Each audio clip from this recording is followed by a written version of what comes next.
小米你好，你来自游戏西呀？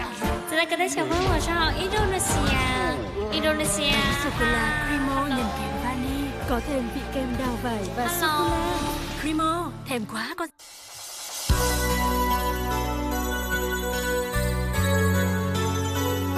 Hello， 现在跟着小朋友晚上好。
Hello.